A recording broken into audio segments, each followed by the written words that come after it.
reservas compensatorias por la represa Yacyretá, la reserva Galarza, Rincón Santa María. Galarza de 50.000 hectáreas, Rincón Santa María tenía 7.000 hectáreas y después la isla Pipé, 30.000 hectáreas. Ahora creo que se ha modificado, pero bueno, fue... Tuvo una trayectoria en cuanto a reservas y al conocimiento también de campo, porque al armar todos estos proyectos tenés que recorrerte también y conocer, ¿no?, todas las especies, identificar y demás, hacer los inventarios, que esos datos después se cruzan también para otras acciones, ¿no? Sí. Siempre dentro de lo que era Ministerio de Ecología. Sí, bueno, eso ya lo hice como consultor fuera del Ministerio. Y bueno, es la parte más linda, estar en campo, hacer relevamientos, hablar con los pobladores y bueno, todo. Y después también bajo el Ministerio de Ecología, pero ya contratado por el Gobierno Nacional y financiado por el BID, estuve 2 años y medio como coordinador regional del Programa de Desarrollo Institucional Ambiental, PRODIA.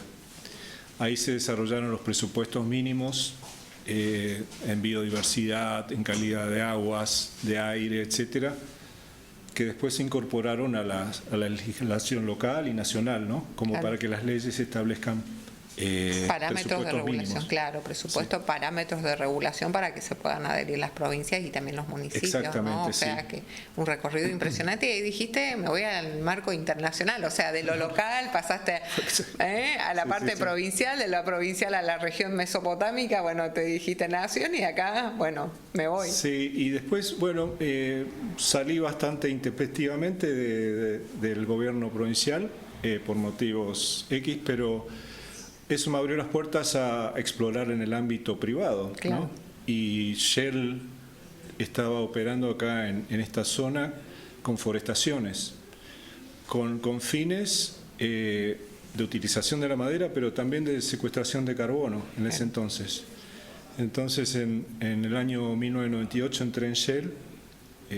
O sea que ya estamos hablando en el 98 con secuestración o sea, ya se hablaba del tema de carbono, ¿no? Se hablaba del tema de carbono. Shell tenía en ese momento unas 200.000 hectáreas, algunas en Argentina, en Chile, Nueva Zelanda, Paraguay y Uruguay. Pero después de 2 años es como que se cerró el negocio. Estaba dentro de una rama de renovables de Shell, porque, digamos, las empresas privadas tampoco hacen filantropía pura, tienen que pensar en tener un negocio sustentable, pero al mismo tiempo económicamente sustentable, hacer las cosas bien, pero también, como todo negocio, empresa privada, obviamente también el rédito económico, ¿no? Entonces, exactamente, si no, no se sostiene. Se van reinventando, digamos, a medida también de justamente las necesidades locales y a nivel internacional también, exactamente, ¿no? Sí. Y bueno, y al cerrar ese negocio fue una decisión global, y ahí inicié mi carrera, ya fui a Buenos Aires para otras ramas de Shell, inicialmente en la parte ambiental, sí, fui gerente ambiental acá en Shell Forestal, después fui ingeniero ambiental, y ahí ya internacionalmente inicié mi carrera en el 2003. Ahí fui a trabajar un proyecto cuya ingeniería se hacía en Japón. Sí. Yo era el ingeniero ambiental. Era un proyecto de una construcción de la planta de GNL para construirse en Rusia, que en ese momento la planta y todo el complejo de facilidades, etcétera, era una inversión de 20.000 millones de dólares. Claro. Bueno, y después, en el 2004, me movilicé hacia Rusia. Estuve 6 años trabajando en el lejano oriente de Rusia, en una isla que se llama Sajalín. 6 años ahí, construyendo toda esa planta de GNL, es decir, construyendo yo desde el punto de vista ambiental. Claro.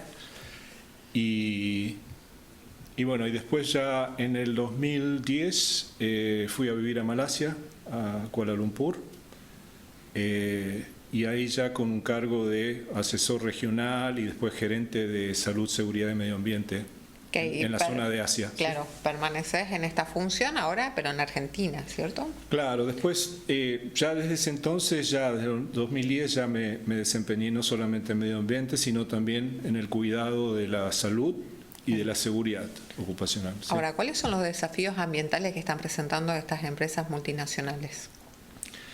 Bueno, en general, bueno, toda actividad humana tiene un impacto, Claro, ¿no? sí.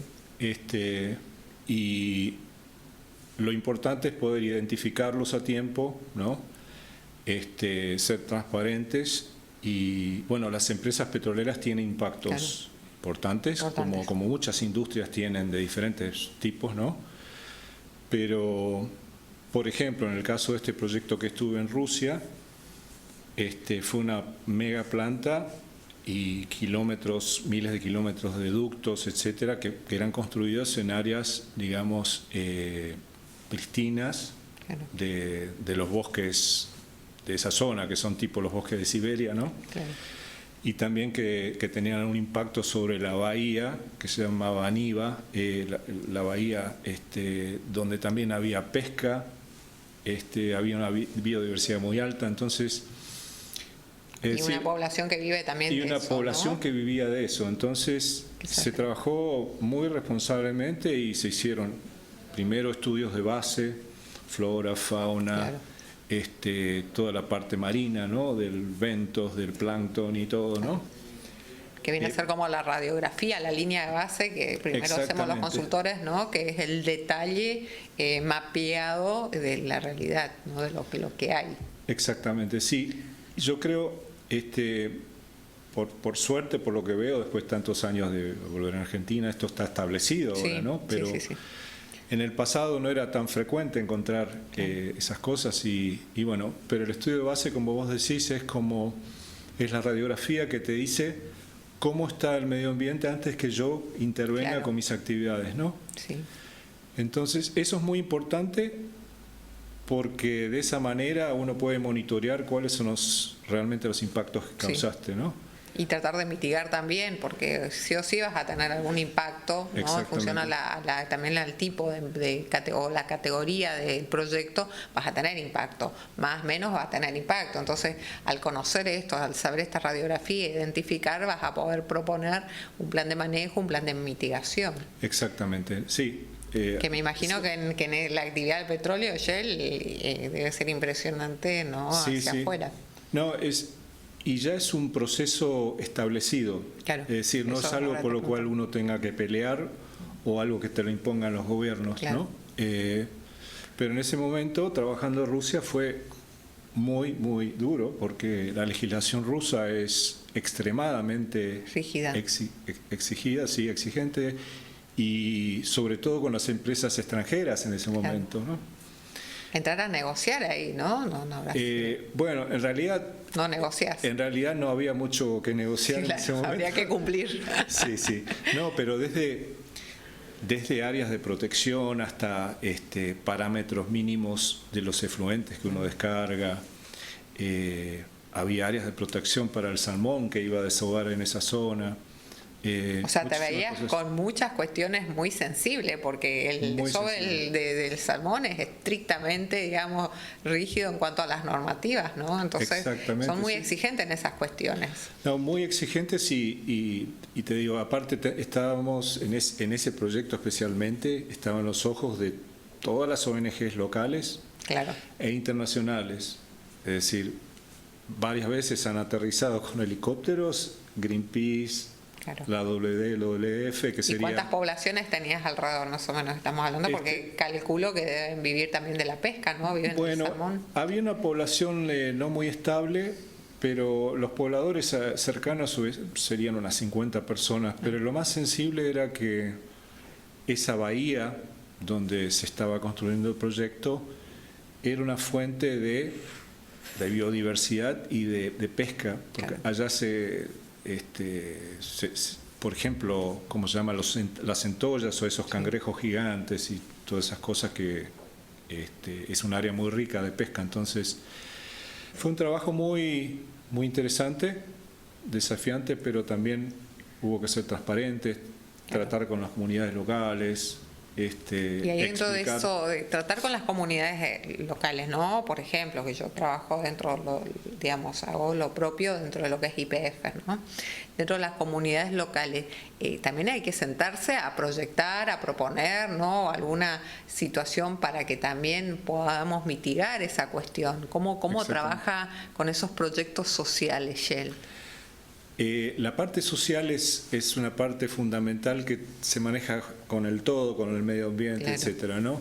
Entonces, primero es la consulta a los actores sociales, claro, como vos decís, para ver si hay intereses de la gente local o si hay posibles impactos, cómo manejarlos. No es simplemente ir y compensarlos, claro, sino ver de qué manera uno puede hacer proyectos sin interferir tanto en sus actividades, y desde el punto de vista social también ver cómo incorporar a los pobladores locales en la cadena de suministro de recursos humanos, claro, de contratistas, etcétera, ¿no? Es como claro, buscando la sustentabilidad, ¿no? Una fuente de generación de empleo también para las comunidades ahí, ¿no? Que están, digamos, mientras tanto, también se genera esa cuestión laboral. Sí, exactamente.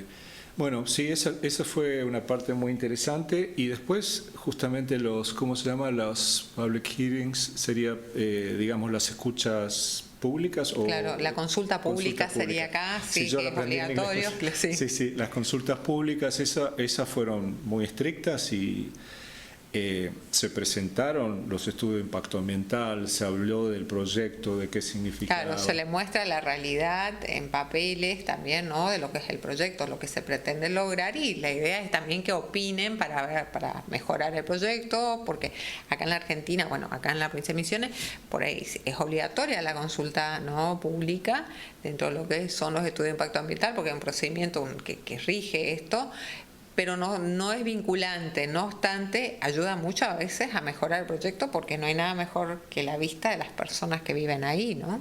Que ayudan fundamental, sí, a justamente sostener en el tiempo, no solo serlo sustentable, sino sostenible también en el tiempo de los proyectos. Sí, es fundamental, y realmente uno puede lograr muchas cosas, sí, así, ¿no?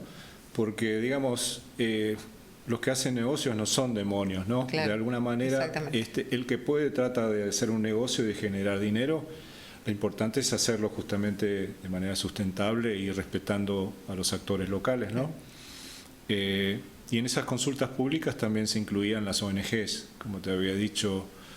Estaba Friends of the Earth, había, ¿cómo se llama? La Organización Internacional de Aves también, bueno, e inclusive visitaban el proyecto, claro, para ver cómo se estaba gestionando el medio ambiente. ¿Cuántos días dejaron expuesto? Porque acá tenemos también, ¿no?, determinados días dejar expuesto el proyecto, y después se le genera digamos, un punto de comunicación en donde también se le da un plazo para que aporten todos si quieren, ¿no?, sobre la situación que ellos observaron, y después se da cierre y se labra el acta. ¿Cuánto tiempo ustedes lo dejaban? No recuerdo el tiempo, lo que recuerdo es que se publicaron todos los estudios, claro, páginas públicas de web, cosa de que la gente se interiorizara, y sobre todo, digamos, las más interesadas, o por lo menos que tenían más herramientas para discutir, en las ONGs, ¿no? Claro.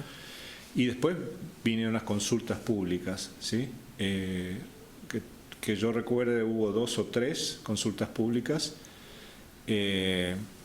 Y también el gobierno de Rusia, las licencias ambientales y todo eso las otorgaba si todo estaba bien, claro, ¿no? Y sí, si no había cuestiones tampoco incompatibles con claro, los actores sociales, ¿no? Y con la ley también, ¿no? Porque, bueno, acá, por ejemplo, los estudios de impacto ambiental, como está ahí una ley específica, bueno, las licencias que lo decís vos, acá son las certificaciones, justamente la viabilidad ambiental, o en algunos casos la prefactibilidad ambiental, para luego obtener la viabilidad definitiva, ¿no? Ya cuando ven por ahí que el proyecto, bueno, cumple con todas las normativas, que no hay un riesgo de alto grado para el sector, bueno, se te otorga la prefactibilidad ambiental, sí, que es ya cuando, bueno, por ahí hay una cuestión administrativa que te falta algún papel o lo que fueran, y después eso, cuando vos culminás de dar cumplimiento, te otorgan la viabilidad ambiental, ¿no? Entonces, que es Claro, importante, porque por ahí uno observa o escucha las noticias, que bueno, que la multa, que esto, que aquello, porque claro, por ahí la gente desconoce esta situación y se lanza a un proyecto sin haberlo planificado, ¿no? Debidamente, y bueno, ahí es lo que termina en multas y clausuras de los propios proyectos, ¿no? El único organismo acá tenemos el Ministerio de Ecología, no sé, de la provincia de Misiones. Sí. ¿Ustedes dependían de la nación o también de algún estado? No, en ese caso estábamos en Rusia, sí. Había varios organismos involucrados, por ejemplo, había un organismo nacional de pesca. Ah, claro. Un organismo nacional de recursos naturales renovables. O sea, por cada uno de los sectores estaba en la certificación. Sí, e inclusive uno que tenía que ver con la salud, para ver el tema de las emisiones ambientales y el efecto de la salud que tenía. Digamos, los rusos tienen una legislación muy detallada, desarrollada, y tenían una superestructura en el gobierno, ¿no? Y lo que viene después es, una vez aprobado, ¿qué pasa, no? También esa parte es fundamental, porque después hay que cumplir con los requisitos planteados en los permisos o en las certificaciones, en lo que dice el plan de gestión ambiental y de monitoreo. Y bueno, eso también se sigue a rajatabla. Que también claro, porque después te siguen también evaluando, no solamente es una cuestión administrativa en papeles, sino que calculo que también te hacen el monitoreo, el seguimiento in situ, ¿no? Exactamente. Las mismas autoridades. Yo te comento, por ejemplo, una cosa, ¿no? Ahí, para construir ese proyecto hubo que digamos, limpiar una zona también hubo que cortar algo de bosques, pero también campo, etcétera. Hubo que sacar toda la tierra al costado y reservarla, toda lo que sería la parte superficial, y todo lo que se excavaba, etcétera, los sedimentos que salen con las lluvias, había que recolectarlos, tratarlos y volver a reinsertarlos. Y recién después podían ir al mar. Y se fabricaron piletas temporarias de más de 10.000 litros de agua, que trataban, por ejemplo, después de una lluvia fuerte que sale esa agua color chocolate, todo eso había que tratarlo, por ejemplo. Y bueno, áreas de conservación también en la zona, hubo que trabajar para asegurar el desove del salmón. Claro. Muy interesante. La verdad muy interesante, sí. Y lo que fue muy fuerte es el monitoreo ambiental. Se monitoreó tanto la flora como la erosión de los suelos, el aire, pero también todo lo que es la biota marina, ¿no? Justamente para ver si no se estaba alterando el ecosistema y donde se reproducen muchas de las especies pesqueras, claro. ¿no? Así que fue muy interesante, ¿sí? Ahora sí, impresionante. Nosotros el estudio de impacto ambiental es multidisciplinar, es un estudio en donde junta todas las partes, ¿no? Para justamente tener la aprobación del estudio de impacto ambiental. Ahora, impresionante si por cada sector, ¿no?, de gobierno tenés que tener una licitación, o sea, es burocrático también, ¿no? Se demora más, me parece. Es tanto así, las modalidades de cada país, ¿no? Sí, tanto así que las empresas internacionales que operan en Rusia o operaban realmente tienen que poner un gerente de aprobaciones, sería el que gestiona todos los permisos necesarios para poder meter una pala en el suelo, ¿no? Es una cosa. Sí. Ahora, por ejemplo, que vos también estuviste en el BID, yo estuve en el BID en la época del Promeva, que habrás escuchado también, es como que también está todo estandarizado, ¿no? O sea, que las estructuras también de los estudios están armados, estas son las exigencias que ellos tienen, entonces uno readecúa a lo que es la realidad de acuerdo al proyecto, al tipo de proyecto, al lugar del proyecto. Es como que también estas empresas multinacionales son también muy estrictas en cuanto al cumplimiento, no te dejan escapar una arista porque no es lo que corresponde, ¿no? O sea, es como que a veces el orden, ¿no? Yo siempre sostengo el orden, la claridad, el procedimiento, respetar a la ley, cumplir con estas normativas, hace también que el trabajo se aligere, ¿no? Se acelere, y esto también económicamente también le es favorable a la empresa, ¿no? Y tener así las certificaciones para seguir trabajando. Tuvieron las certificaciones, le dieron el ok, se hizo el proyecto, se ejecutó.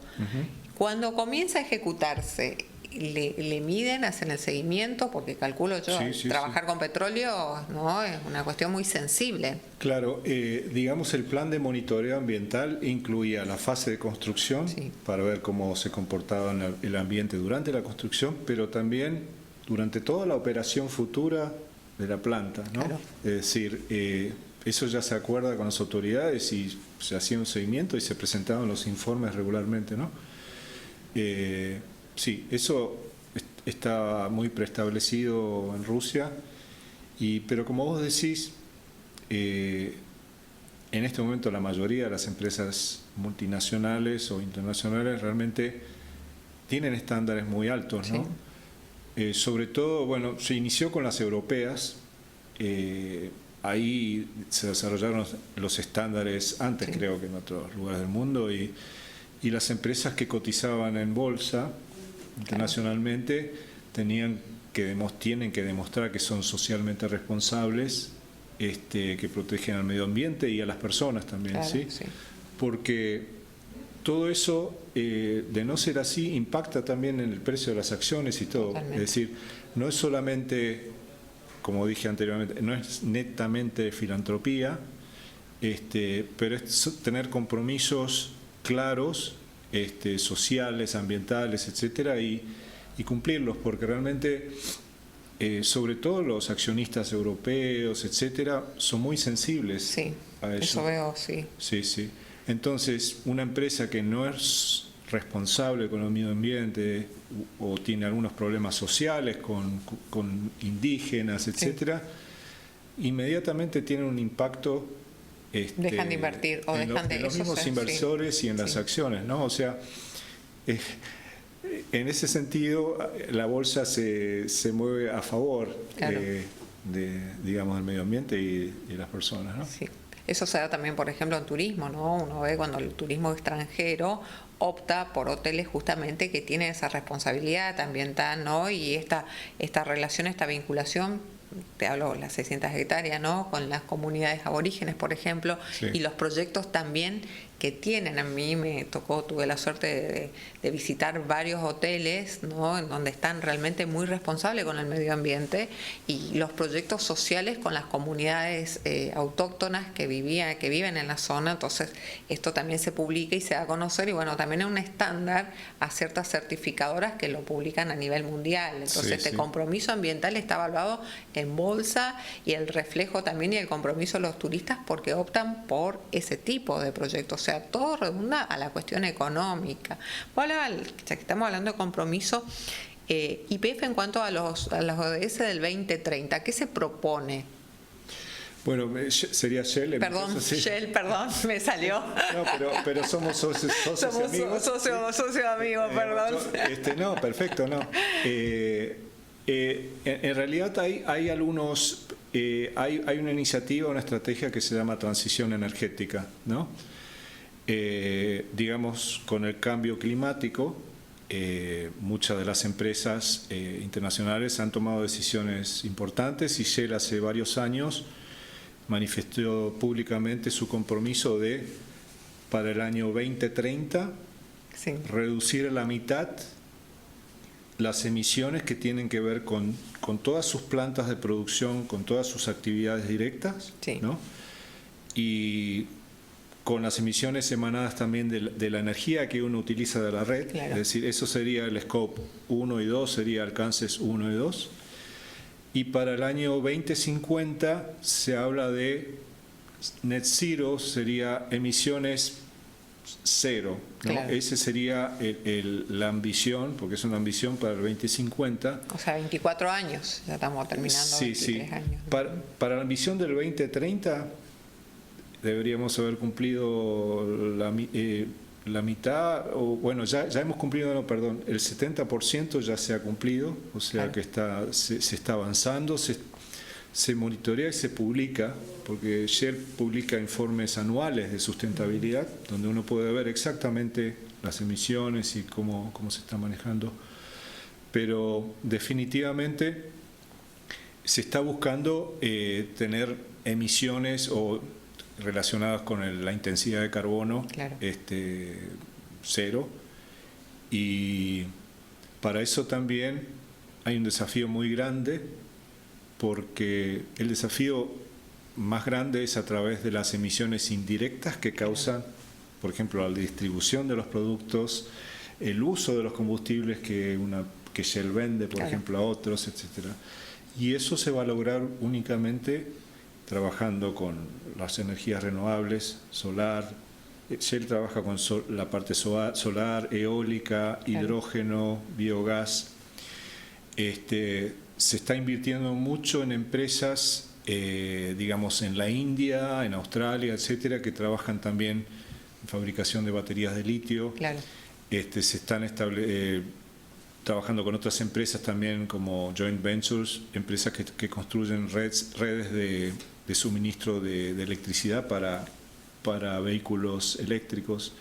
Que eso va a traer aparejado también el cambio de también el uso de los autos a combustible a autos eléctricos, los híbridos y eléctricos. Entonces va a haber todo un refresh, ¿no? Sí, y lo interesante, en general, una empresa que se dedica al petróleo no está especializada o no se dedica en la fabricación de autos eléctricos y en desarrollar eso, pero por eso, por ejemplo, en Shell se está invirtiendo en empresas que tienen el conocimiento y están haciendo esas cosas, ¿no?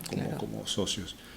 Y otra cosa importante es que, digamos, la población global sigue creciendo.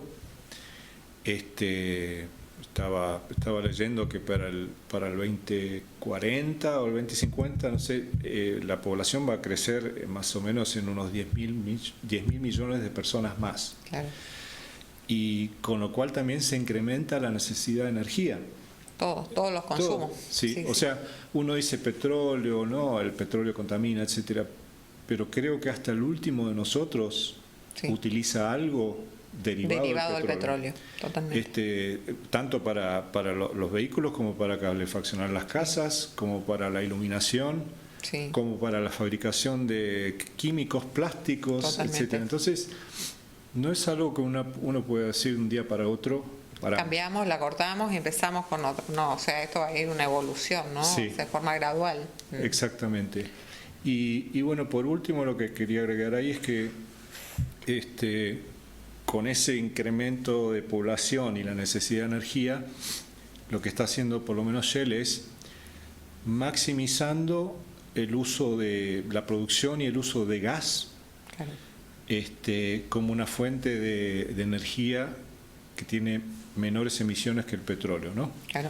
Entonces, la transición va a ser algo gradual, no es algo que se diga, bueno, ahora menores emisiones, también, digamos, redituable ambientalmente, pero también económicamente también, ¿no? O sea, la energía solar, la energía eólica, se está también proyectando a que sea más económico que el consumo, por ejemplo, basado en combustibles, ¿no? En petróleo. Sí, es fundamental lo que vos decís. Si no es redituable, nadie invierte en eso. Totalmente. Es decir, pero también tiene que ver con la escasez del recurso, ¿no? Entonces, por ahí también va de la mano. Si en este momento dijeses, bueno, ahora traemos todos autos eléctricos. Bueno, hay que pensar que digamos, todavía falta generar número suficiente de baterías, estaciones de carga.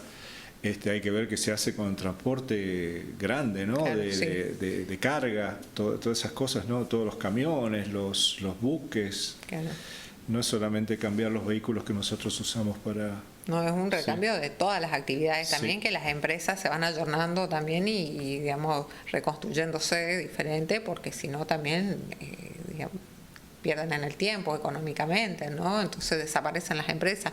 Y esta cuestión no es que vamos a poder optar, sino que uno leyendo por ahí, viendo otros países cómo funcionan y cómo vienen trabajando, ya está en plena evolución, o sea, y los tiempos no se nos acortan. Fíjate cuánto hace, decíamos nosotros, hablábamos las ODS, cuando recién salían 2030 faltaba un montón, y ahora estamos ahí pisando el 2030 y esas responsabilidades a nivel mundial. ¿no? Sí, se viene pronto el 2030. Se viene pronto. Bueno, Jara, la verdad, muchísimas gracias por estar acá. Muchas gracias, un placer y muy bueno tu programa y me encanta que defiendas la sustentabilidad. Tenemos que defender a los pobladores, ¿no? Defender también nosotros una provincia tan rica en biodiversidad y que también impacta esto a nivel mundial, ¿no? Hoy hablamos acá de Misiones, pero también vemos a nivel mundial los trabajos que se van haciendo y las responsabilidades sobre esas cuestiones, ¿no? Y bueno, con las multinacionales uno también aprende cómo todos los estándares y demás van evolucionando y nos ponen también a nosotros una vara alta para poder alcanzarlas, ¿no? Exactamente. Así es. Bueno, te agradezco mucho y bienvenido siempre. Un placer. ¿No? Igualmente. Muchísimas gracias y estaremos la semana siguiente con Ambiente, Sociedad y Sustentabilidad.